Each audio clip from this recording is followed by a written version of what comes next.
Hello everyone, welcome back to the next chapter. This is Sherry. I'm very glad you decided to join me today. And today I want to talk about a topic that I really didn't think I'd be ready to talk about for some time, but it has been on my heart to share this. Maybe it's meant to help others who are going through something similar, so I'm going to share it. And my topic today is how to survive a loss. And I'm going to talk about 3 or 4 different losses that I've experienced personally, tell you how I got through it, and maybe some advice on how to move forward. And I will say, first of all, I am not a counselor. I am not a trained licensed therapist or psychologist. So seek the advice of a professional if you are dealing with something similar. Also, if this is your first time visiting my channel, I hope that you will come back and please hit the like button if you enjoy this video. Also subscribe and hit notification bell so you'll receive notification when I post a new video. So let's get started. So I want to start with telling my story all the way back in 1984. I was 2 years out of high school at that point, and I was in college, and I met this wonderful man who swept me off my feet. He was probably one of the most gorgeous guys I'd ever seen, had a wonderful personality, intelligent. He checked all the boxes. Probably the only thing that was not good was that he was quite a bit older than me. I won't go into how much older, but he was older than me. And that was, I realized, a barrier later on. But at that point, we were so much in love, it didn't really matter. So we dated and had a kind of a whirlwind romance. We married. And shortly after we married, we started having some serious relationship issues. I really don't want to discuss what those were, but I will say they were very, very difficult. Especially for me, still being young. I was 20 at the time. Had some self-confidence issues because as a younger teenager, I struggled with my weight, lost a lot of weight. And for the first time in my young adult life, I experienced being thin, being beautiful. So people told me I didn't feel beautiful, but that's what I was told, especially by my husband. However, some of his actions led me to believe that I wasn't smart enough, I wasn't beautiful enough, and I blamed him for that. So we went through a very, very rocky time. In 1986, we found out that my husband had terminal kidney cancer.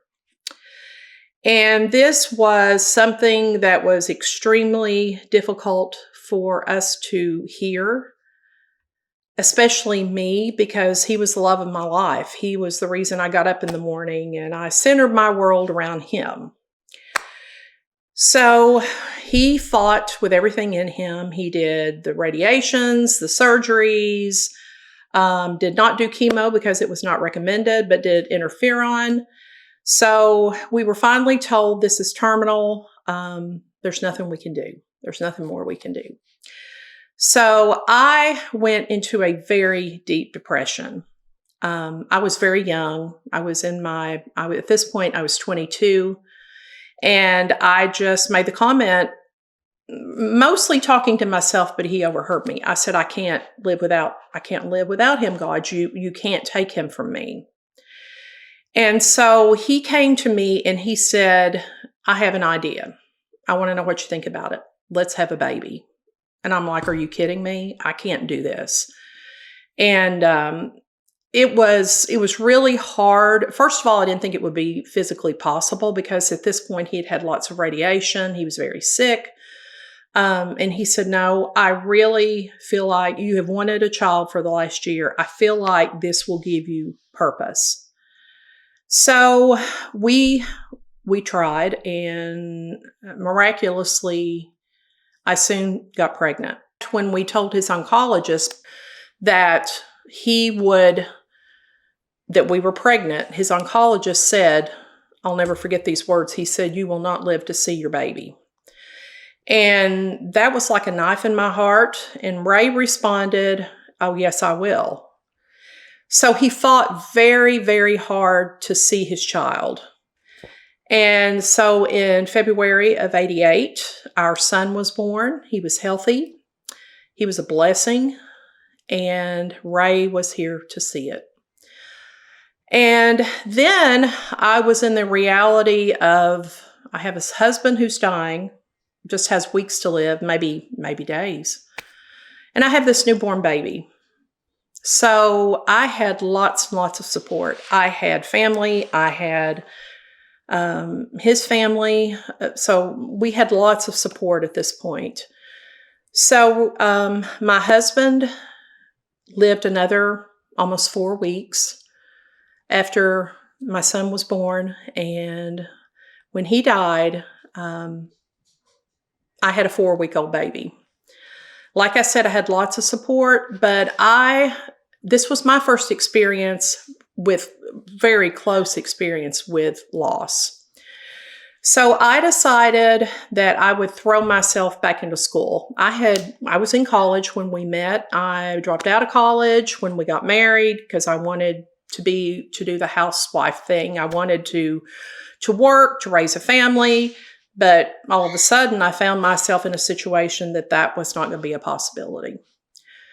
So I threw myself back into college, and because I took care of Ray for 15 months, I realized how special nurses were, and I wanted to be a nurse.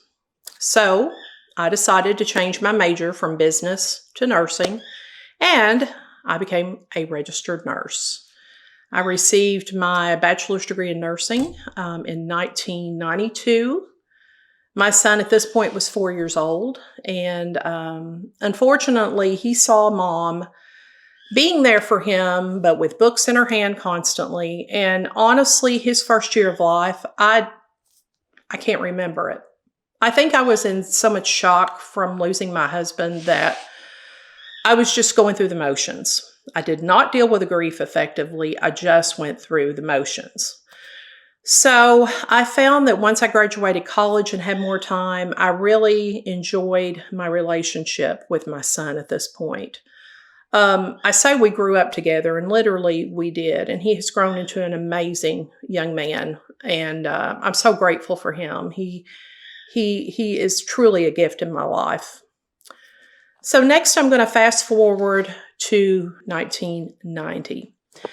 So I met a man 2 years later that was an incredible, compassionate man. We were very different, but there were qualities about him that I truly admired. I admired his intelligence. I admired his commitment. And he felt, even though we had very different qualities, our personalities were quite different, we just seemed to really hit it off. We dated over the next 6 years, and I found that I felt safe with him. I felt that he would be there for me no matter what. He was there for my son. And 6 years after we started dating, we decided to get married.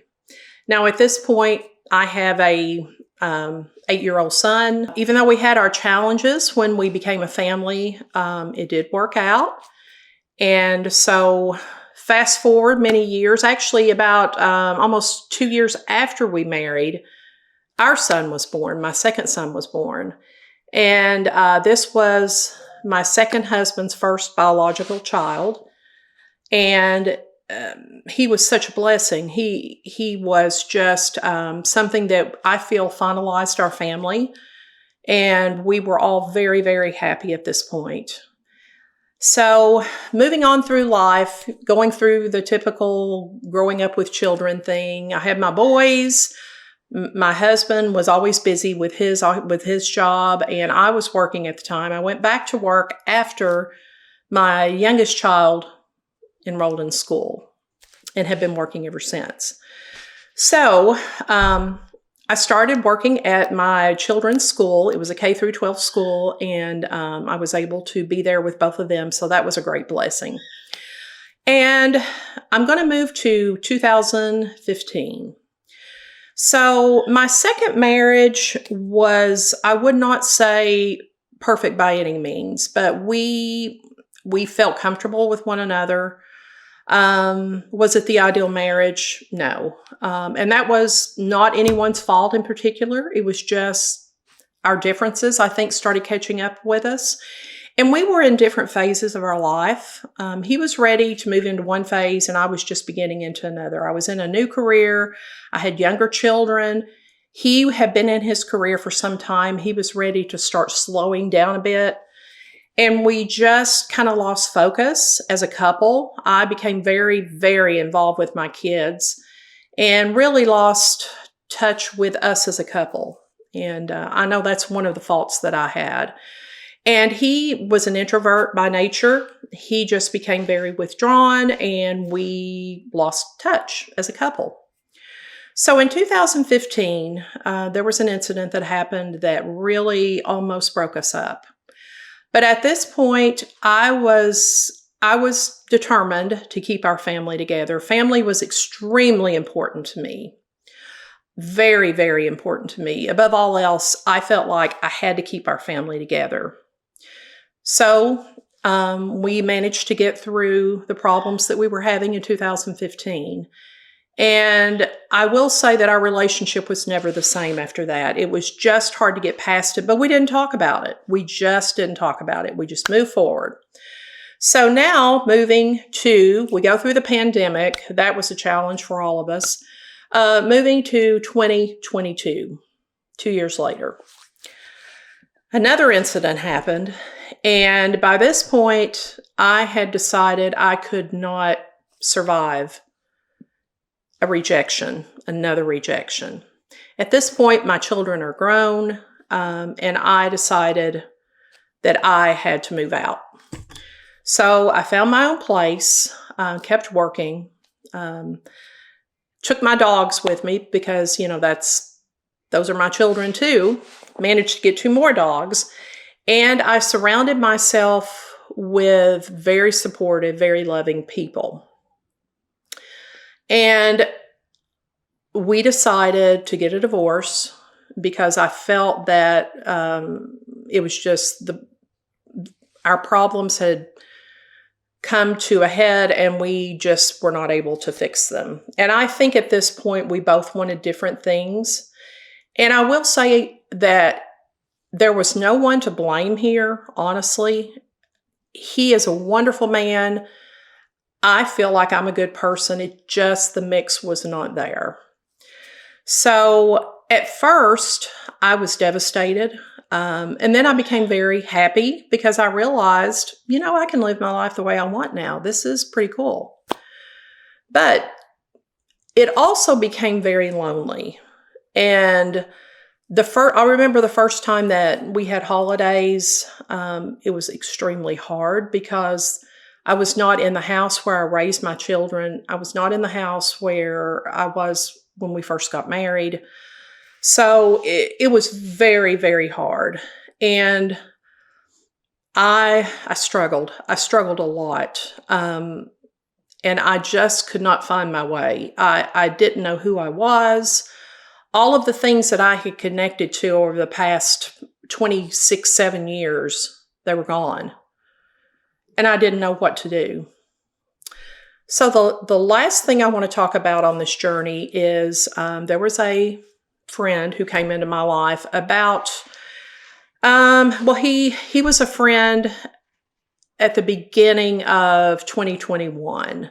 Nothing more than a friend. At this time, of course, I'm still married. He's going through a divorce. Actually, he was divorced. And we became very good friends.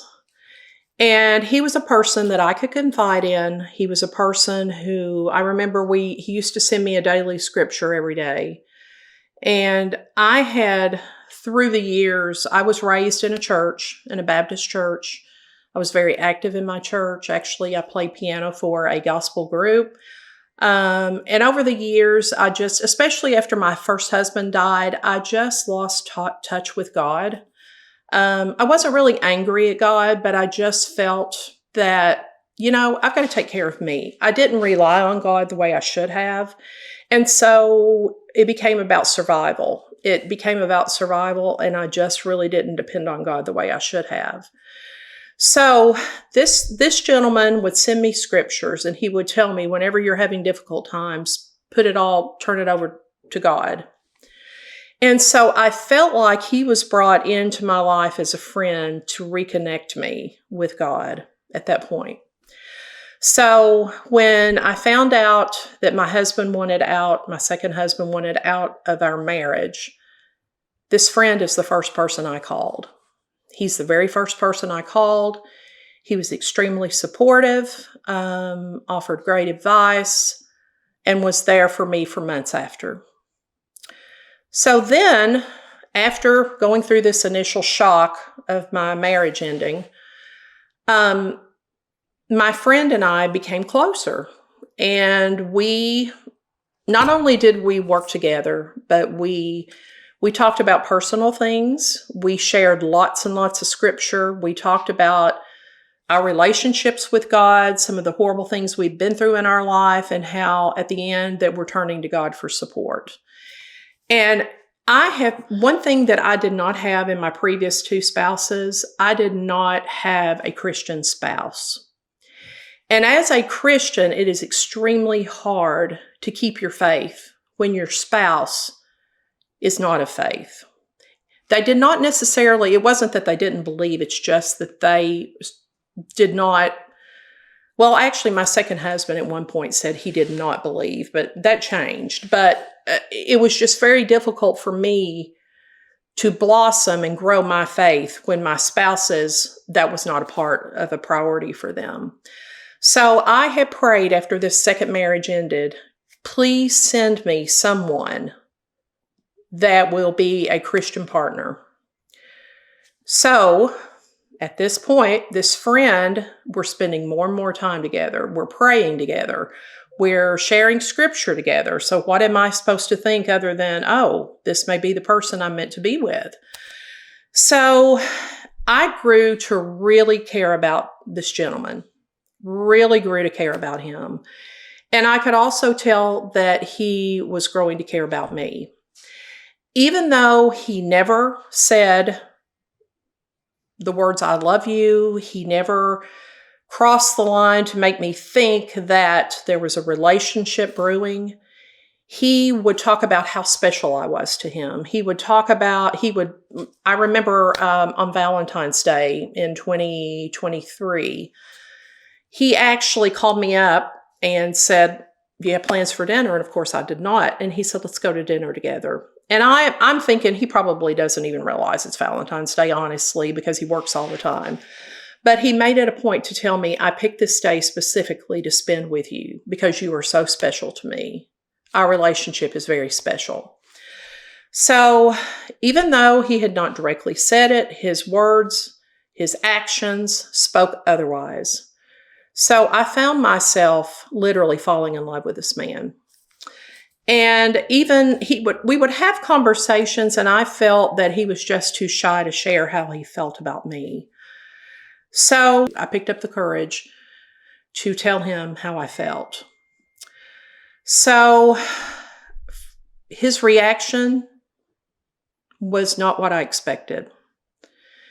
He told me he did not feel the same and that there was someone else in his life. I had no idea. I was totally taken off guard. I was devastated. So in less than a year, I had experienced two major rejections. One from my husband of 26 years and another from a dear friend whom I love dearly that pretty much just told me, I only want you as a friend. I don't want you anything more than that.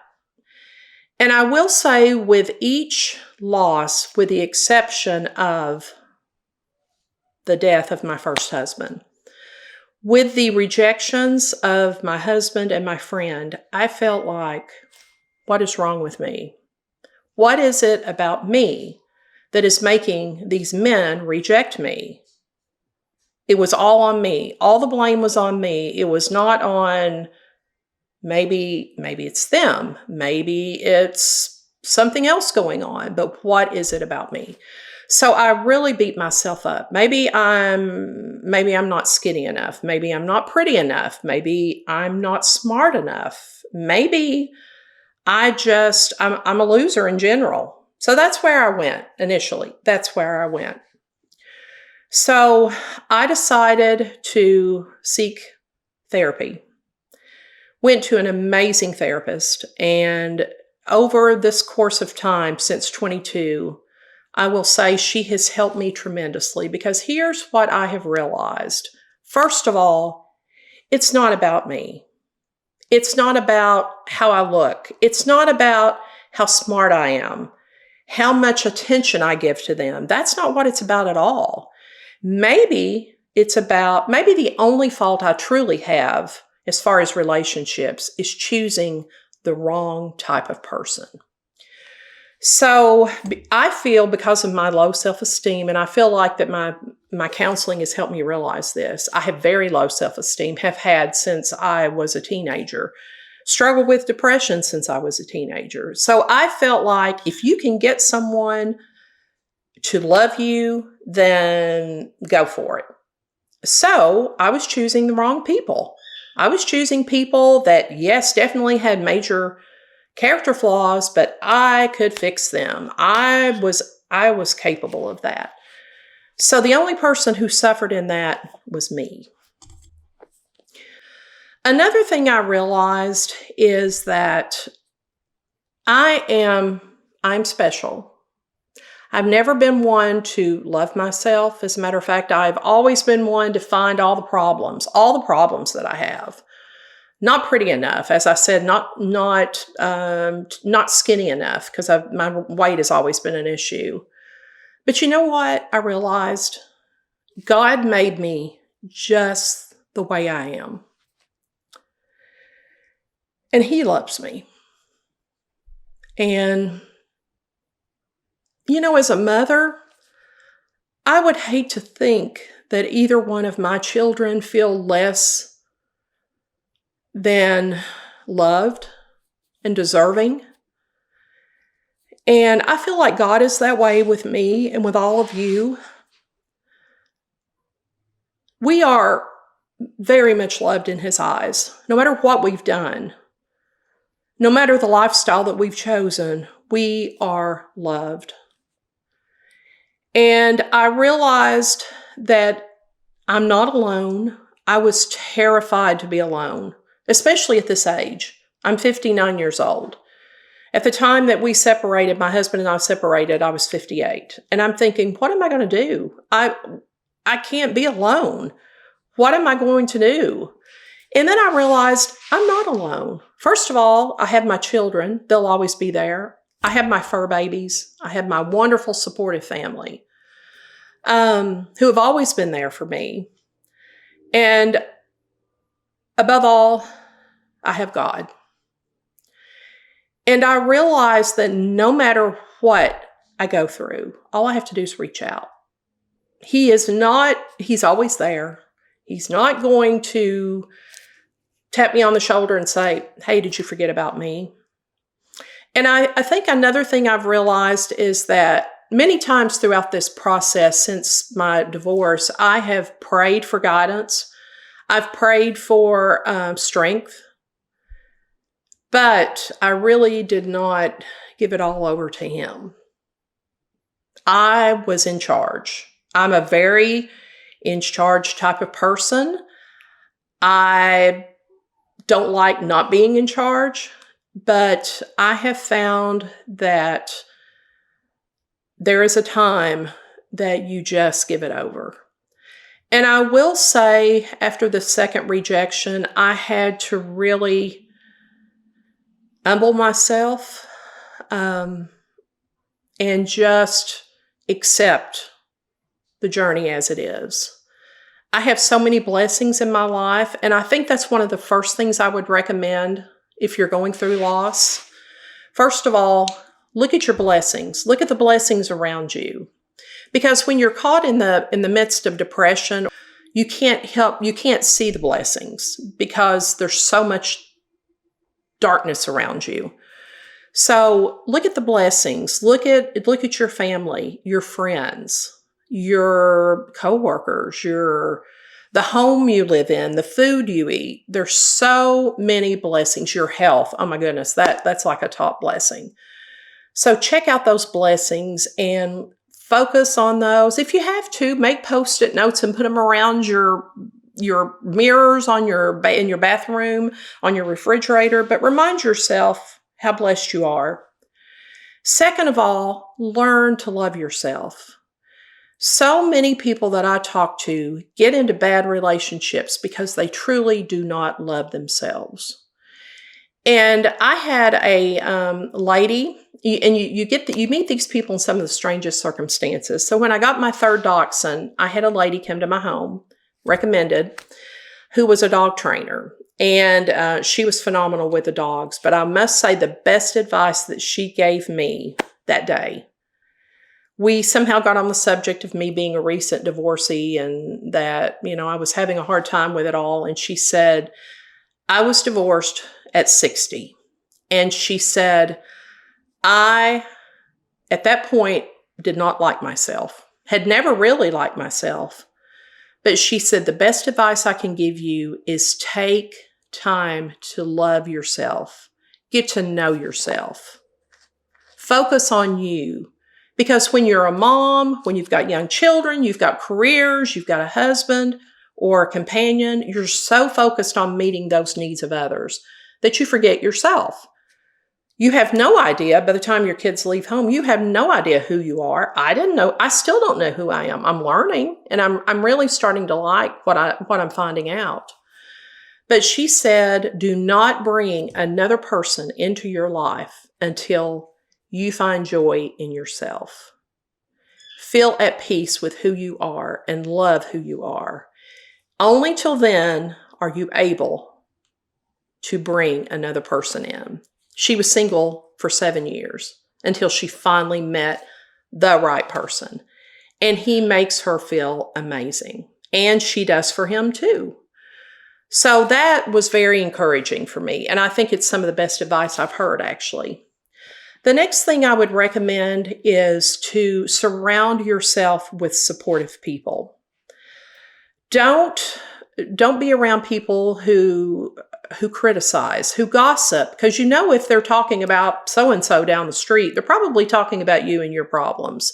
Find people who you trust, who you can just spill your heart out to, and who will be there for you.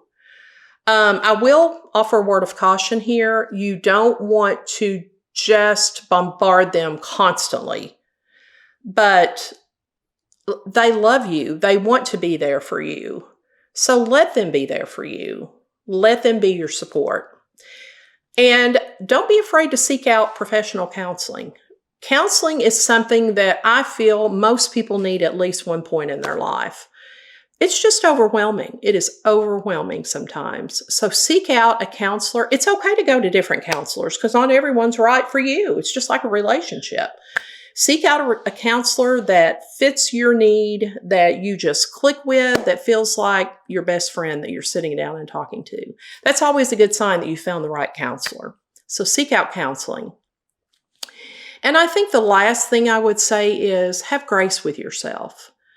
You're going to have days that you are on top of the mountain. You're going to have days that you've fallen in the valley. And you know what? That's life. That's okay. It is okay.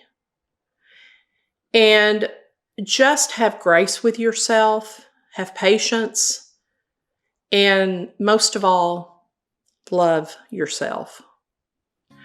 I hope you've found this video helpful. And again, if you want to leave a comment, I would love to know some of the things that you've done to help get you through hard times.